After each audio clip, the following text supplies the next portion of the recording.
Hello, Thought Roomies. Welcome back to the show. I'm your host, Hallie Rose.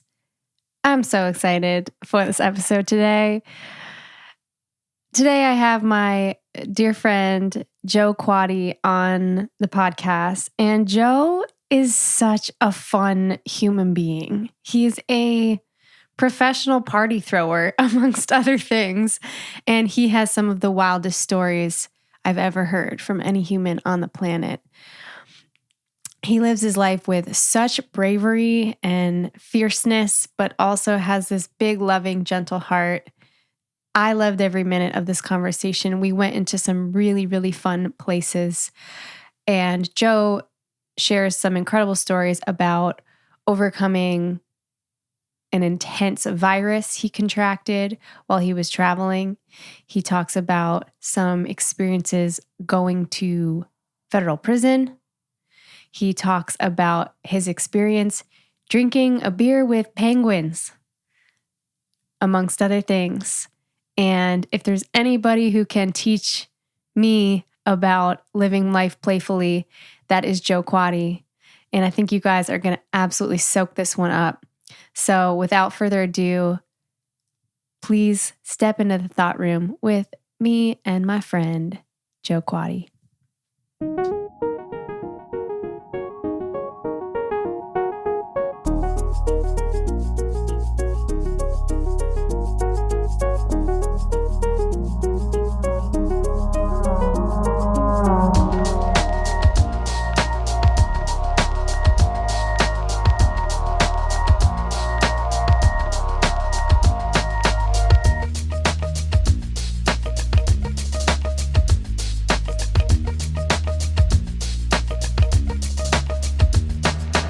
Joe Quade, welcome to the Thought Room. I am so happy to have you on today. Thank you so much for joining me. Yeah, thank you for having me. It is a beautiful setting. Absolutely. So for anyone listening, we are currently in Sedona, Arizona, which is a magical place. Agree. And it just has such good energy, and there's the energy vortexes here. And we are currently sitting on the side of a creek. So if you hear those noises of chirping things, Tranquility. Mm-hmm. And we're staring at this beautiful red rock face. So it couldn't be more epic. And I was telling you, I just love the opportunity to get to do these podcasts in the most obscure of locations. And this couldn't be a better place because this is actually where you and I first met 1 year ago. And I think I had known you maybe 5 minutes, and I was like, I need to interview this man. Like, I need to know this man because you have some of the wildest life stories I have ever heard. And at your age, how old are you? I'm 42. You've had so many peak experiences in life. So many that, you and I went on this hike yesterday and we were talking about death and almost like being ready to die whenever that happens, because life has blessed both of us with just so many peak experiences. So before we get too far into that, I would love if you can just tell people a little bit about what you do for a living, and then we'll kind of curtail from there. Okay. I own 2 different companies. One is a decorated merchandise company, and we specialize in printing in the music industry. And then my other company is an event company. It's called BAM. We do festivals, art installs, really big, dramatic theme parties.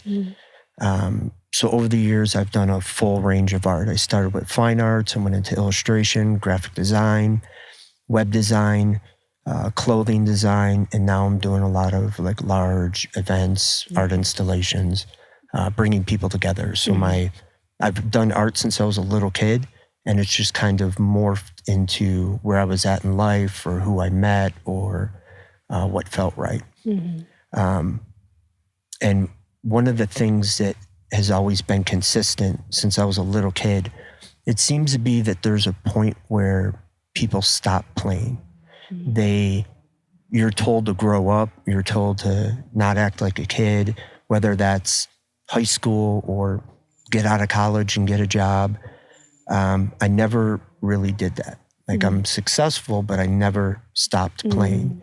You know, we were on the hike yesterday and we saw a rock, and my instant reaction is to climb that rock. That was a big rock. And I look at all you guys and everyone's like taking pictures of me on the rock.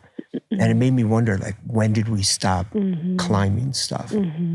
So I've always had that mentality, and I feel it's helped keep me energetic, creative, and young.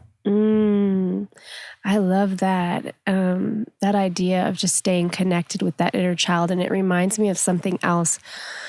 And I wish I knew exactly what I was quoting, but there's an indigenous saying that's like, when did you stop singing? When did you stop dancing? And it's something that the shamans, the healers, the leaders of the community ask when people are sick of the soul. You know, like when they get depressed, when they lose their pulse on life and that connectivity. And it's that same idea. It's like when we lose that play and that dance and that creativity and the singing and that joy of being alive, you know, we can forget. We can forget what we came here to do. Yep. When we were hiking yesterday, if you remember, there was a point we got by the river and there was a little kid that was about to jump from a rock to a rock. And we all stopped and watched him, and he jumped and he missed it and he splashed. And we all cheered for him because it was beautiful. Yeah. And then we're walking across real carefully. Yeah. You know, I looked at him and was like, man, I wish I would have jumped. Yeah. Yeah, he was savage. He just went for it.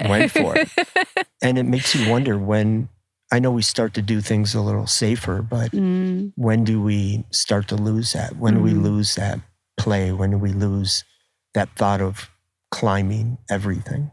Totally. And this is what I love about you. You know, I asked you this question on the hike, but in my mind, you're one of like the top 5 people that I've ever met that I would consider most fearless.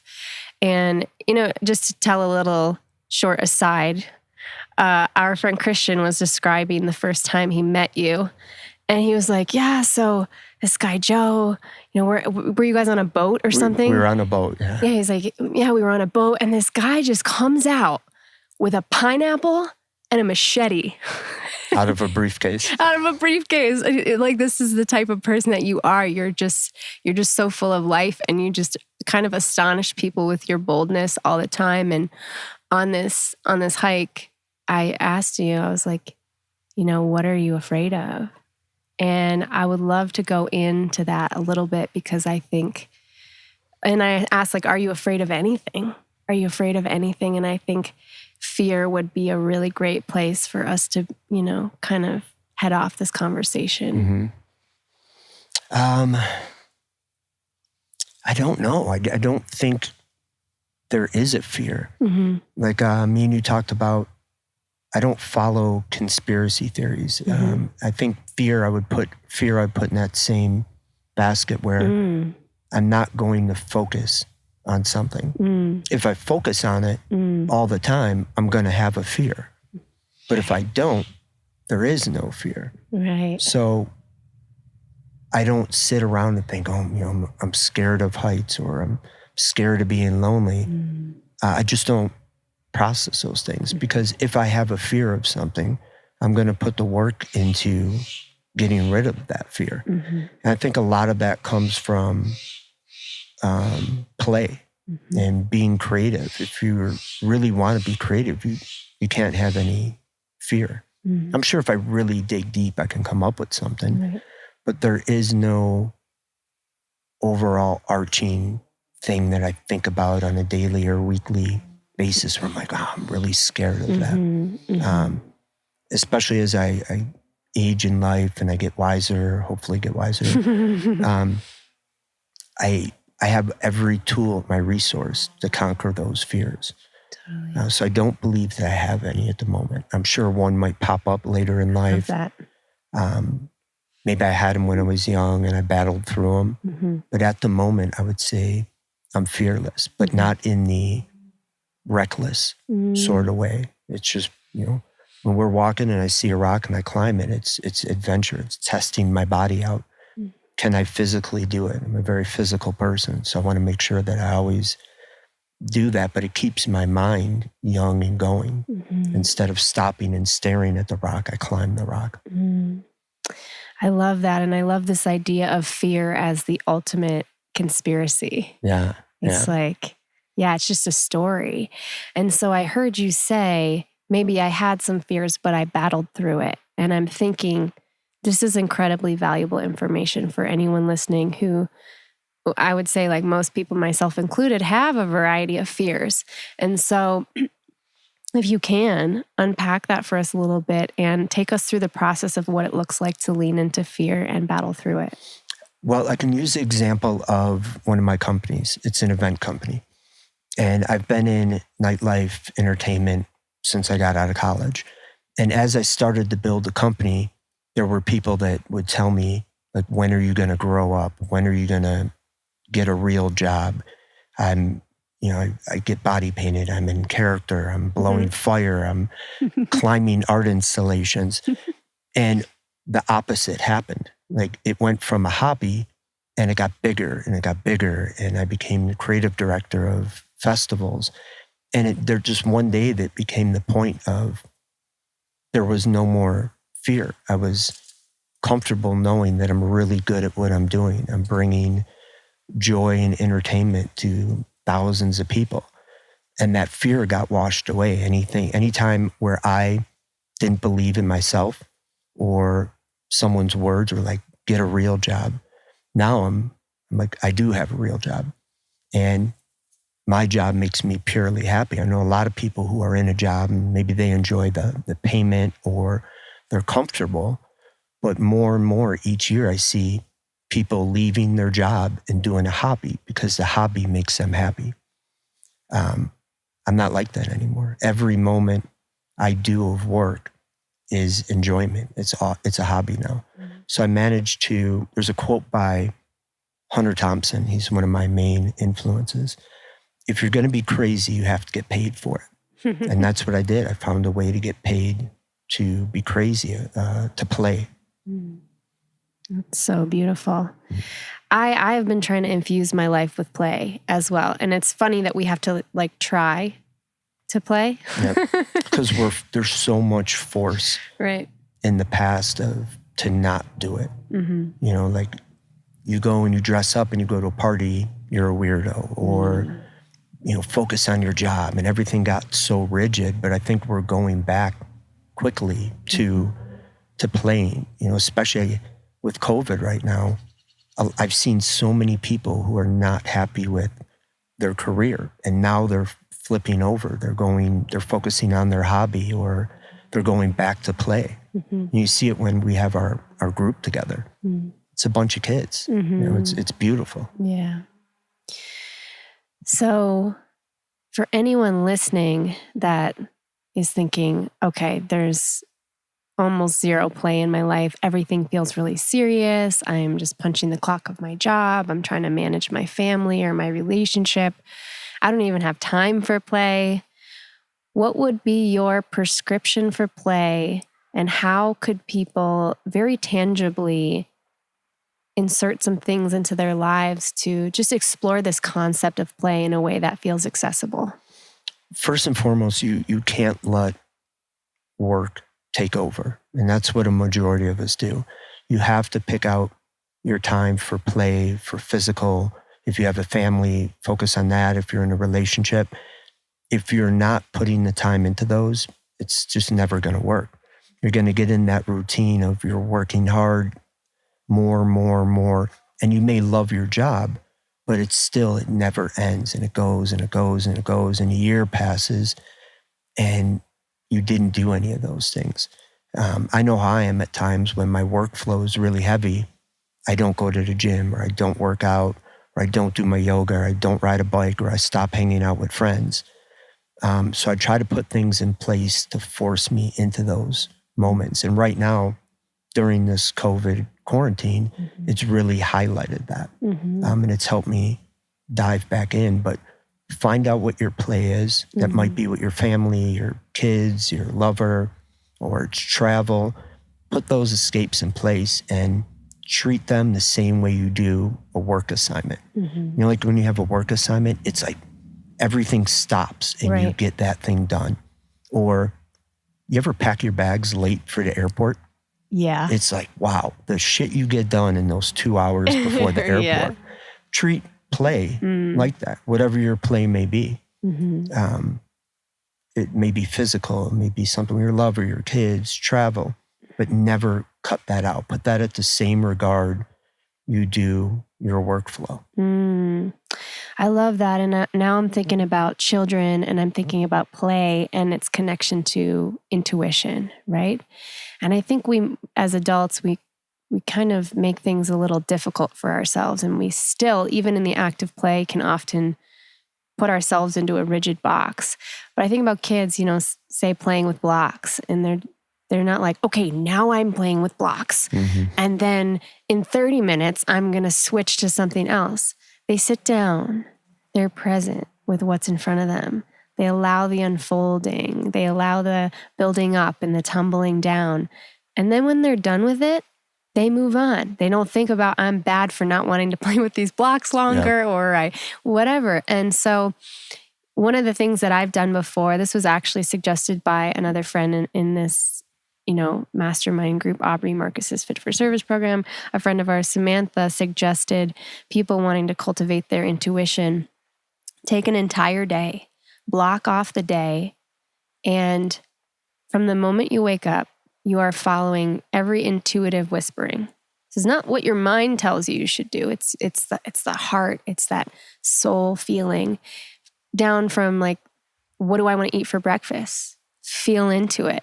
Allow yourself to break your patterns.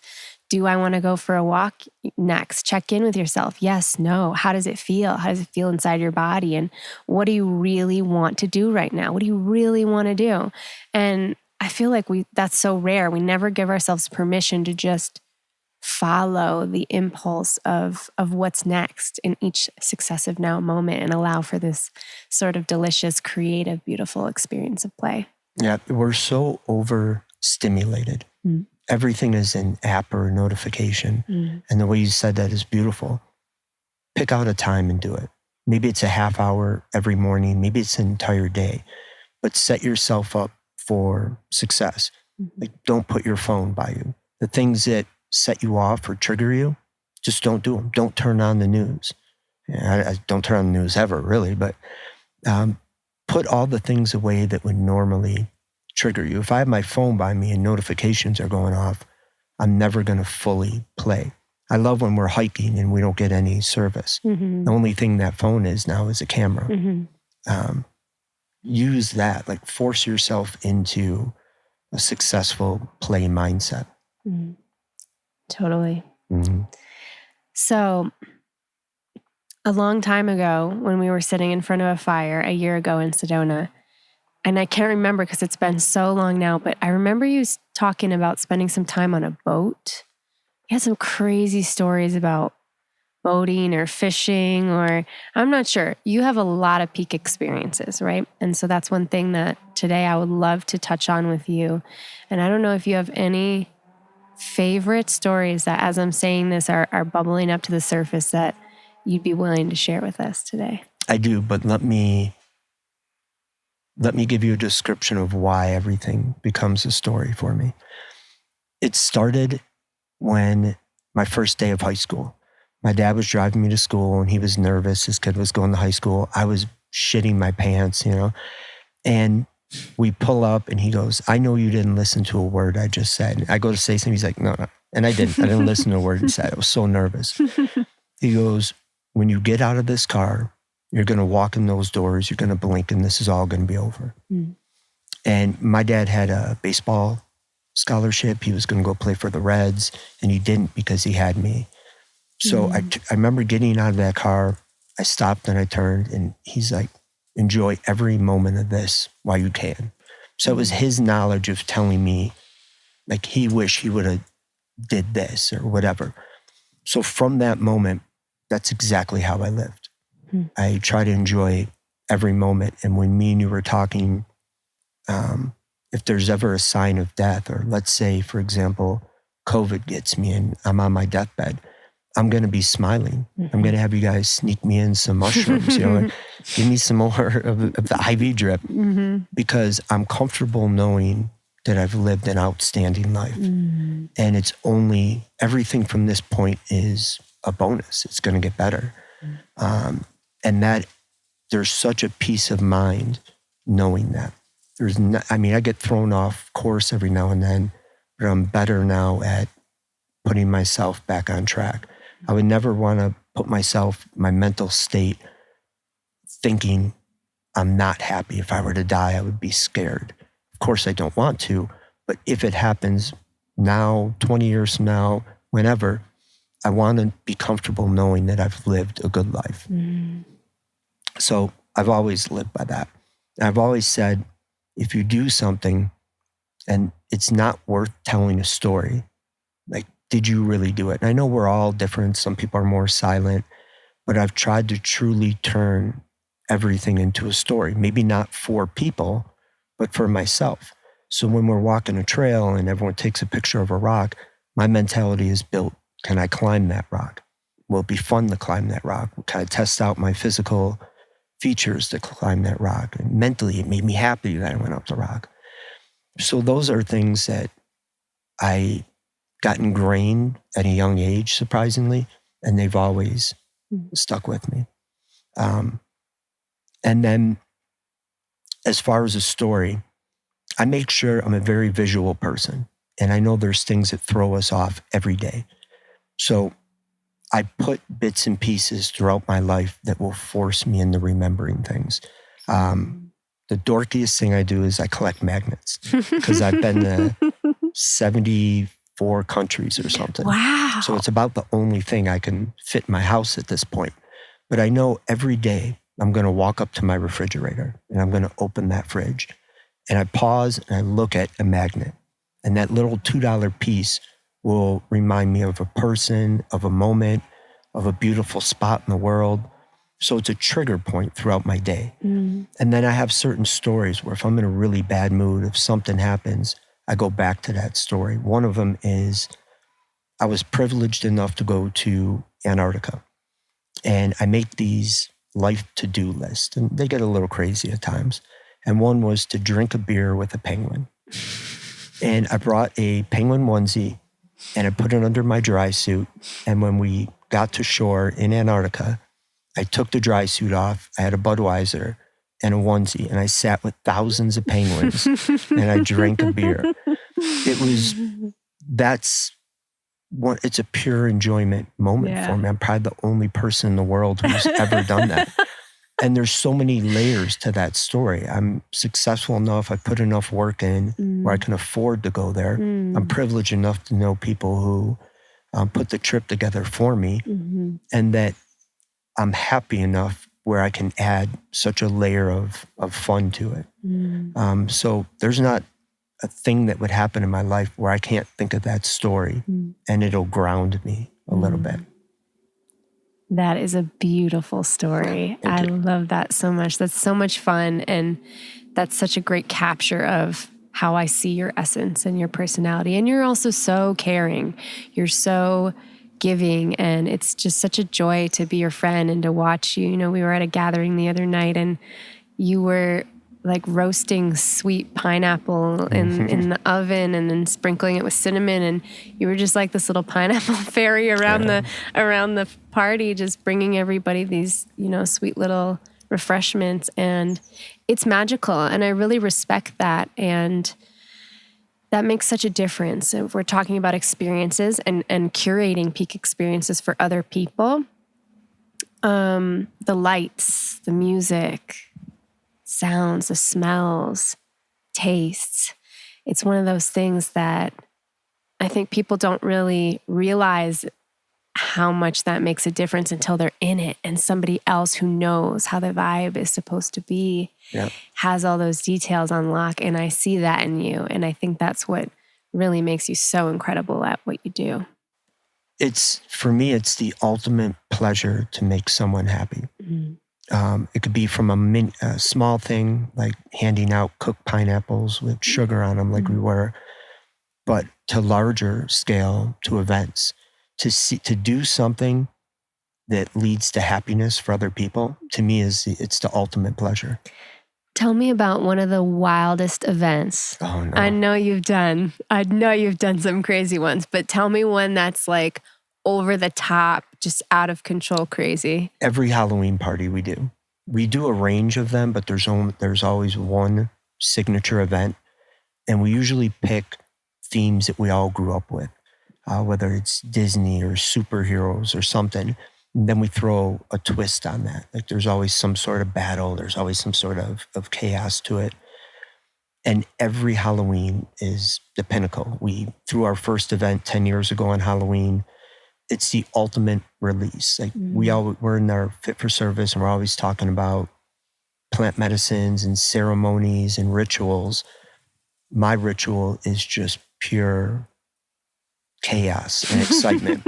The moment you come in, you're like, wow, it's intense. My goal is to take you out of your regular world and completely transform it. So paint a picture for me. I'm walking into one of your Halloween parties. What am I seeing the moment I walk through the doors? We go over the top with decor, with design. We even do it prior to the event. We have a build-up. We have people who put up costume inspirations or photos of the items getting built. Like we tease you into that event. We try to inspire you to mentally get prepped for it, to get your costume ready for it. Like we want that build-up. And when you come in, it's big room energy. We do loud music, big lights, decor over the top. And we go in the venues that you've maybe been in hundreds of times, and we transform the space to the point where you're like, wow, this is beautiful. And then we build you up into that story where it's a pure release for you. Whether you're drinking or you're not, or you're just there to enjoy it, it's an energy for everyone. And whatever people bring to the table, I always say, I don't throw the best parties in the world. I curate really good environments, and the people that come throw the best parties.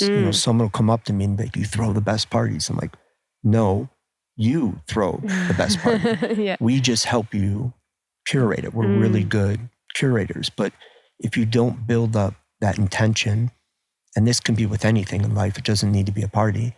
If you're doing a workshop, you want to build up that intention prior. You want people to come in and mentally be ready for that. And then everything on site is a bonus. So we like to get people mentally prepped, and then they know the company, they know they can come and let loose and have a good time and just escape for a little bit. Beautiful. And do you ever have like aerialists and, just We performers do. And everything, people every hanging from level. the ceilings? And over the years, it's really been great to see people get on board who didn't really have a direction, and an event inspired them to do something. I have a friend inspired her to do a yoga company. Her yoga company's crushing it. And for years, I didn't really understand that. Now I see the value of what we do. It inspires people to do something else, or it inspires them to come and help and be part of a community. So either one. It's if you build a good platform for people, you'll see that they'll come and it'll inspire them to do something, or it'll just make them happy. Like they want that release. So beautiful. I love that. I love this whole theme around creating community and these peak experiences for people. You've done so much of it.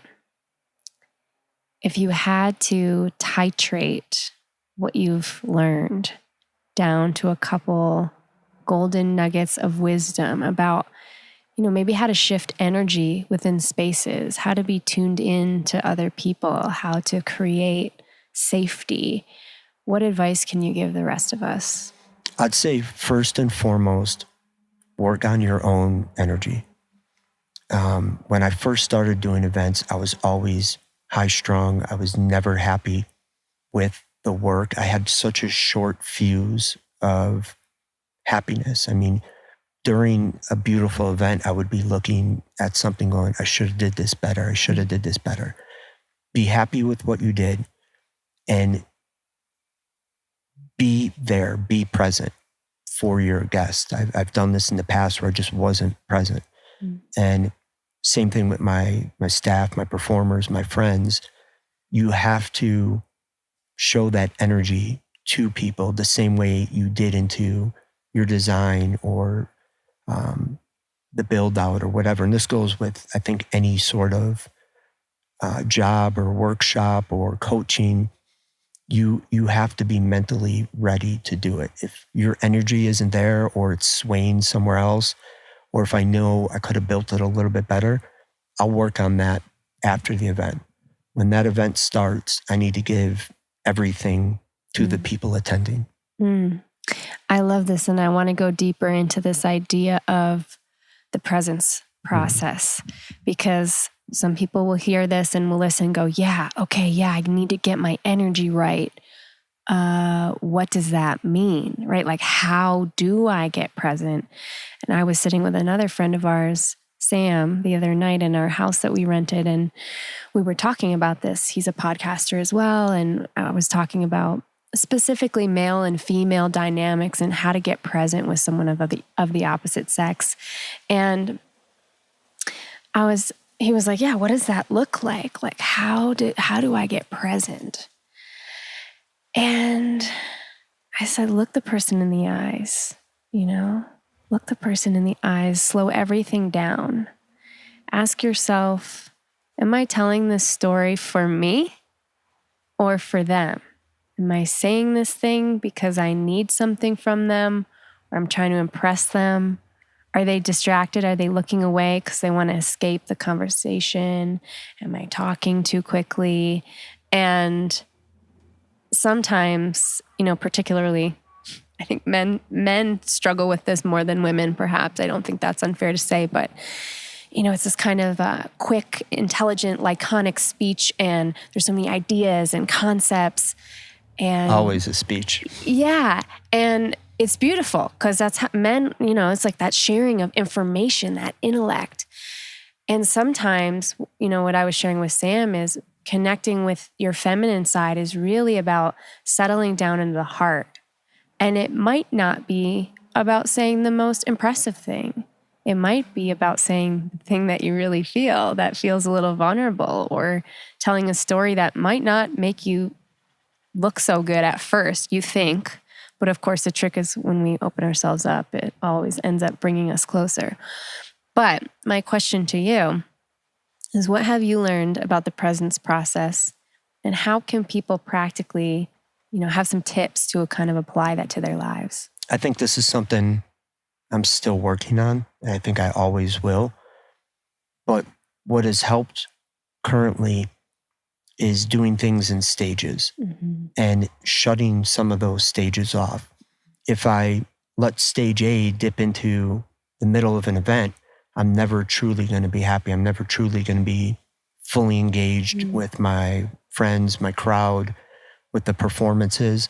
So I try to layer things and say, here's my absolute cutoff time for that. And is using an event for an example, I need to focus heavy on promoting here. I need to focus on the build out here, but I have to shut all of that off the moment those doors open. That can be for a workshop, for coaching, whatever. There's a certain moment where you have to be 100% focused on the individual, on a group, on whatever. So maybe even write it down and break up the tasks per column and say, okay, when the event starts, I'm not going to process any of this, or get someone to do it for you. Delegation for me was one of the hardest things in my life to crack. I was always I'll do it myself. If I didn't like the way it was done, I would get upset and I would do it myself. And when you can step away from that, if you're not good at doing it, get someone that is. But when those doors open, or when you need to focus on the other individual, you have to give it 100% focus. Yeah, it's like learning that discernment of kind of prioritizing and compartmentalizing essentially when you need to and removing distractions. And I think there's something so satisfying about doing that. We live in a world of distractions now, and I think it's a luxury when we kind of get to turn them off like that. And we really have to prioritize that for ourselves. But the other night when we were having that gathering at your rental place, I left feeling so satisfied. And when I was in the car, I was reflecting on why that was. And I was like, I really felt like myself tonight. So I asked myself the question, what does that feel like? What is yourself? And it was that I got to show up in that room, and there was maybe 15 people at least. And I got to have one-on-one conversations with almost every single person in that room with no time constraint, pure presence, genuine curiosity. I wasn't looking for something from anyone. It was kind of that mood of curiosity and what can I give? What can I give? And that just feels so, so satisfying. It's beautiful to watch too, because you saw everyone in the room. It was almost like naturally social distance, and everyone was having long, engaging conversations. It's a beautiful thing to watch. And a lot of us only see each other during some of these weekend getaways, but when you have deep conversation like that, it excels your friendships. Totally. I'm thinking about this one podcast that I love, Tara Brach. She's a Buddhist American psychologist. I talk about her a lot on my podcast. If someone knows Tara Brach, shout out to her, get her on this podcast. But she talks about how when we're talking to other people, we often leave our bodies. We're somewhere else. We're like thinking about the next thing that we're going to say, or maybe a thing that we have to do in 15 minutes, or we don't have time for this. And so one thing that I do as well is when I'm speaking to someone, I just focus on their eyes, like the color of their eyes, just the color of their eyes, and admiring the color of their eyes. And then in the background, always having an awareness of the breath, just tethering to the breath, looking into the eyes, just breathing. And in fact, another thing that our friend Heather and I were talking about on the hike yesterday was I do this thing that is sort of a practice done by the Kriya yogis, wherein you roll your tongue up in your mouth, and it kind of touches the soft palate, the back of the mouth. And it's something they do during meditation. But also, I had one of my Kriya teachers tell me that a lot of the masters will walk around with their tongues rolled up in their mouths all day. And I was telling Heather that sometimes when I'm practicing deep listening, I'll roll my tongue up inside of my mouth so that I'm not tempted to interrupt somebody or to say something that isn't pure, and I can just be there and listen. That is absolutely beautiful. And I think first and foremost, that comes with awareness. If you don't have a level of awareness, or your awareness isn't always growing, you're not even going to notice that that's a problem. I'm at a really good state of awareness at the moment where I'll catch myself not paying attention, or I'll say something, the person will respond, and I'm thinking of what the next thought would be. And I think looking at the eyes, being comfortable in your position, whether you're seated or standing, but really, if you're going to engage in that conversation, give it your time. Otherwise, just don't do the conversation. Like, show each other that level of respect, and you will get a deeper meaning out of that conversation. Beautiful. I'm thinking about now, I want to ask you if you can think of a time in your life where, I know you said that you don't really experience fear anymore, but maybe there was a time where you skated near death, or you did something extra daring and you had a moment of like, oh shit.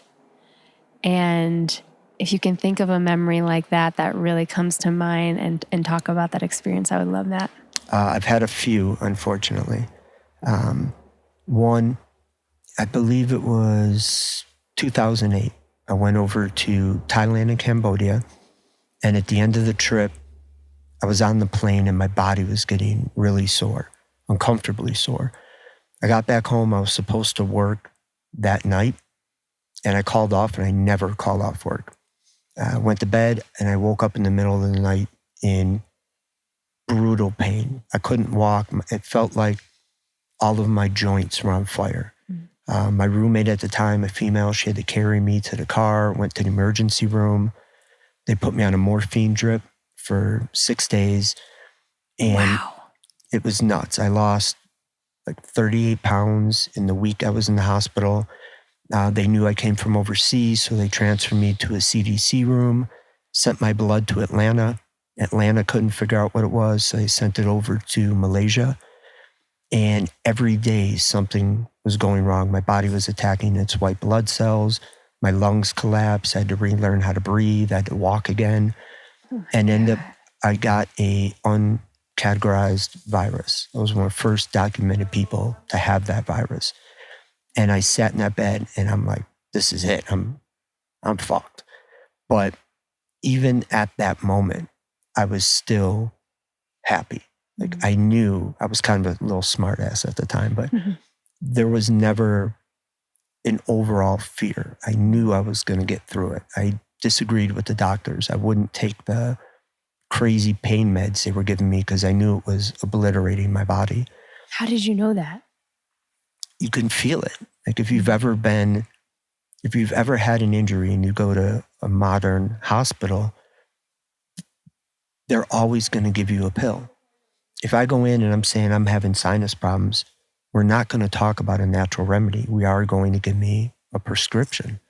And I've seen that so much in my life. My mom has lupus and she's a medical test dummy with everything they give her. So I knew I needed to get out of that hospital and I needed to rehab. I went home and it was right around when the X Games happened in Aspen. And I go every year and I couldn't go and all my friends were sending me pictures. And I go, screw this. I dropped down off the couch. I was in a wheelchair and I just started ripping out push-ups. And every day I would pound myself and come back. And I rehabbed in about a month. I told my doctor I was going to go snowboarding. She's like, absolutely not. And I did it. And I did 12 runs my first day back. And it just comes back to having the right mentality when you're in an injured state.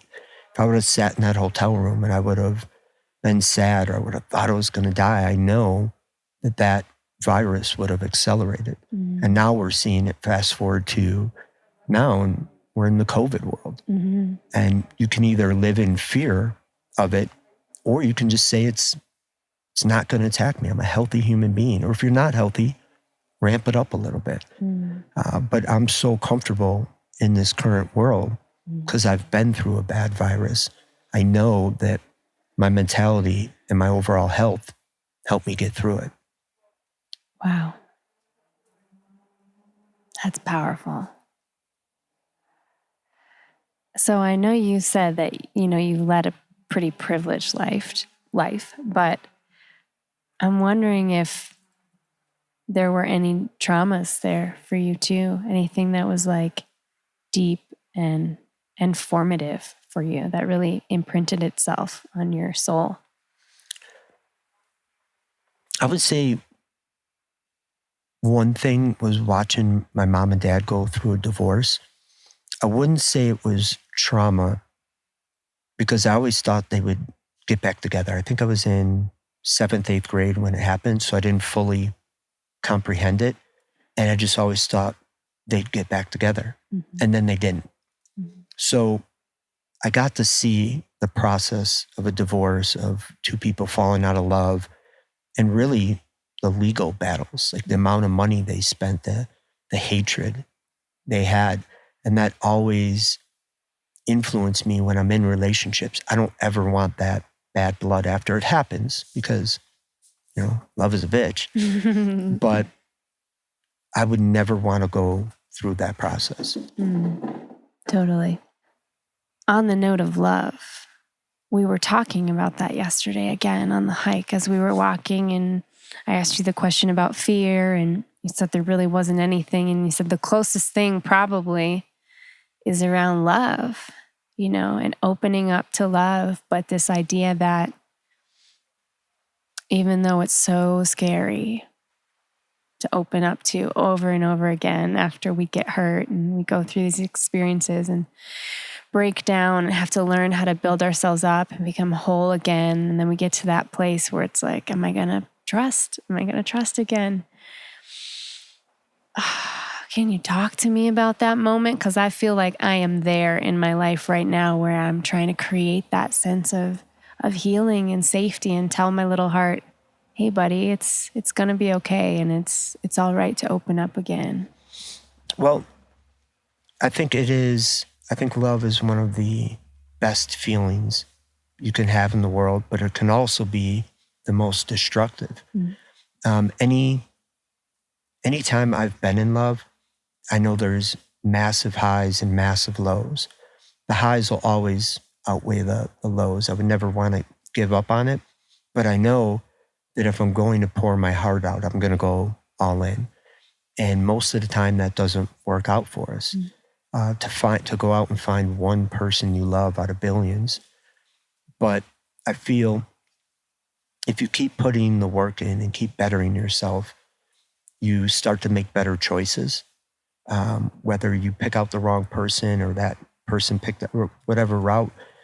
But I focus now on bettering myself all the time.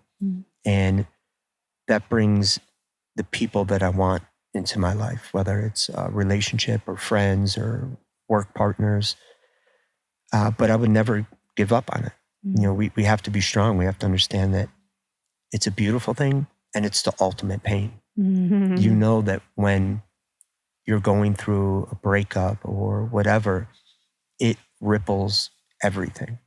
Your whole day, your mindset.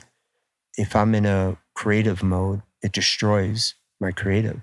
But what I learn in those moments is unlike anything in life. Like everything is open. My mind, my heart, my body, my pain, my pleasure. It's all drastically open.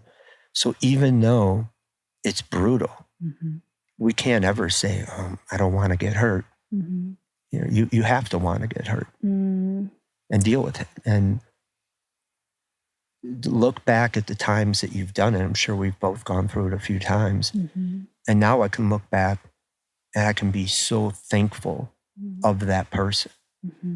Even though it might have been hell for a little bit, they're all experiences. They're all stories. The same as you asked me about, I told you about the virus story. That's the same as some love stories. They've been as equally as painful. But I've learned so much through falling in love and falling out of love. It's so true. And that line between pain and pleasure for me as time has gone on just gotten blurred, and really now I'm just experiencing it all as like a high volume emotion, whether it's pain or whether it's pleasure. It's like, I am feeling intensely right now. And when I'm in that, I had a really dark period this summer where I was just deep in my shadow. And I was just like, I'm just wrestling with this grief, wrestling with this pain. And I turned to myself and I was like, you know what? I don't half-ass anything.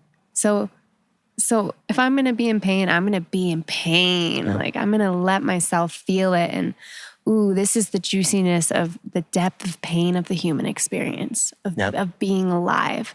Thank you, pain. Thank you for teaching me I can feel this deeply. Wow.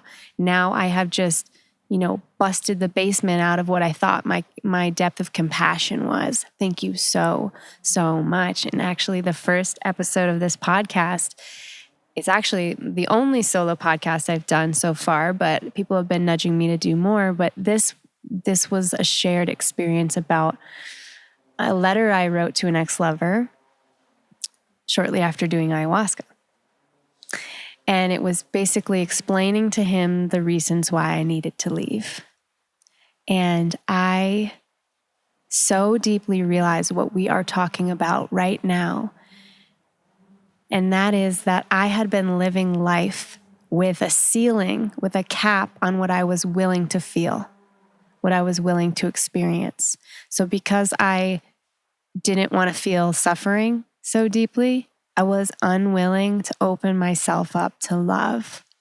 And the moment that medicine burst my heart open, and I had an embodied physical sensory experience of, it felt like my lungs could take in air for the first time.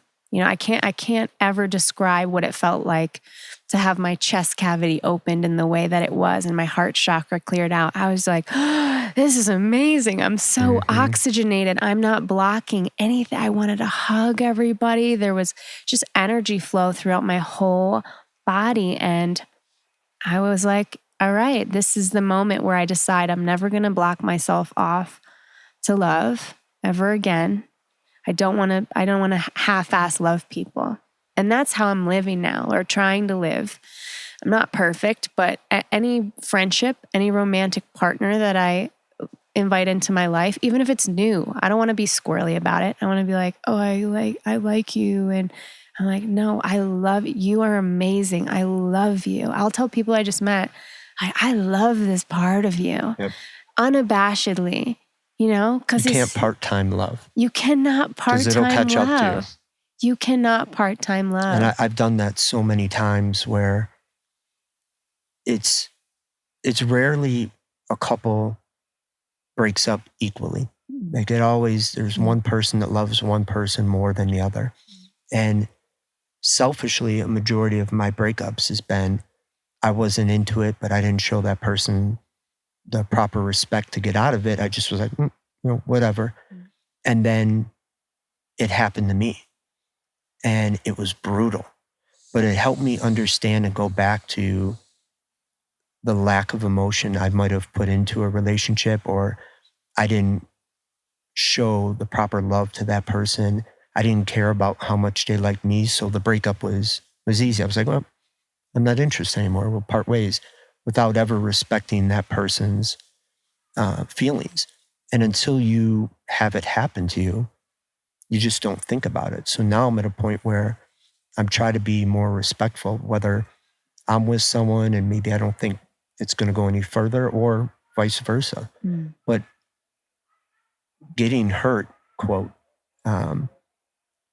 there's so much you can learn out of that. It's going to make you a better lover. It's going to make you care more, whether it's you leaving that person or that person leaving you. I would love you to share one more of your absolute favorite stories of your life and really take us through it. Slow it down, paint all the details, build it up for us. And give me your favorite, juiciest, like when you tell this, the room stops sort of story. Okay, I'll condense this one because it's a little longer. And you'll probably be surprised that being for how many places I've been around the world, for how many environments I've got to create, one of my all-time greatest experiences is going to federal prison. During college, I sold psychedelics on a grand scale. So this was about 2004-05. I was prosecuted. I was put in federal prison. So, fast forward now, when before I was a drug dealer, to now it's a decriminalized plant medicine. I sold weed. It's not even called weed anymore. It's medicinal. Cannabis. So I got to see how the U.S. government works. I have always been a mushroom advocate. I did it when I was in college. I do it now. And now I can backtrack and go, even though the government didn't think I was right, I had a belief in it. And it's so good to see where it's come. And that story, that experience, even though there were moments of hell, sitting in a an office room with all of these federal prosecutors. They all had mustaches. They were so weird looking. This stuff that they want you to say, there's no winning. They looked at me in a meeting one day and they go, we know you're going to try to fight this. We will get you. You don't have enough money to ever beat us. So I pled guilty, even though they really didn't fully have anything on me. But to go through at that time as, a younger adult. And how old were you? At the time I was maybe 24. How devastating. 25. Scary. I was very cocky at the time. So it never really devastated me. I had the money. I think since I was 17, I never made less than 6 figures. I've always been an entrepreneur. Through college, it wasn't legal, but doing that put me into a business mindset. It helped me build a lot of companies and ended up turning me into a really good person, regardless of what the government thought. But I got to go through that federal system. I sat on a grand jury and I talked about what mushrooms do.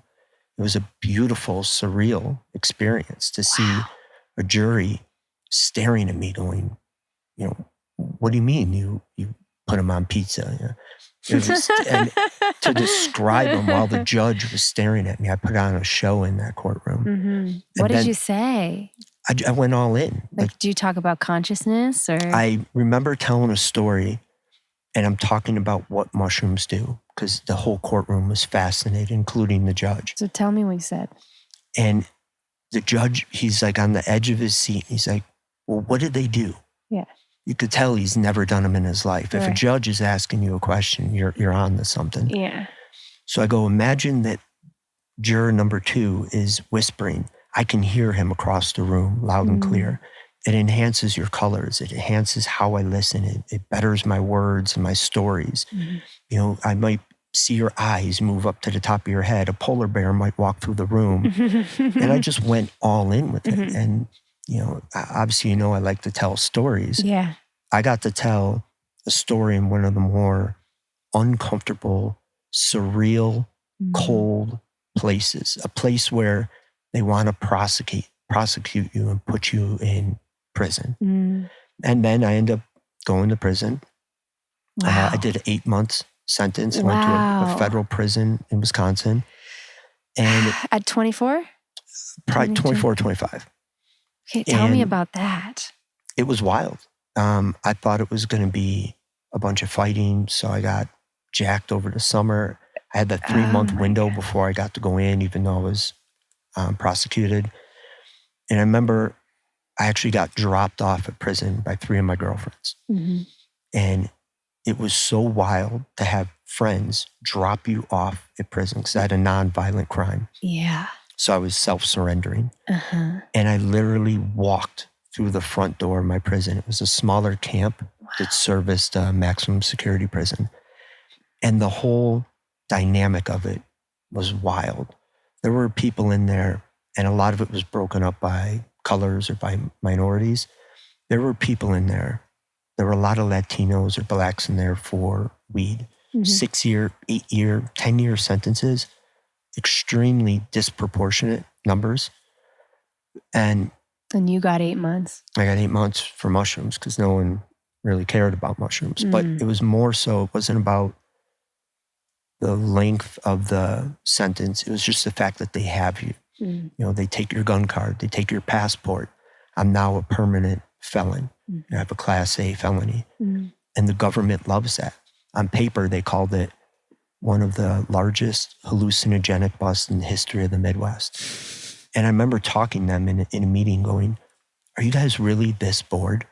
Like, you caught a bunch of college kids. I've been out for years. I have 3 jobs. I work my ass off. I pay taxes. You really want to catch me years later? But to them, it was, a check on a piece of paper. They spent millions of dollars to take college kids and put them in a prison.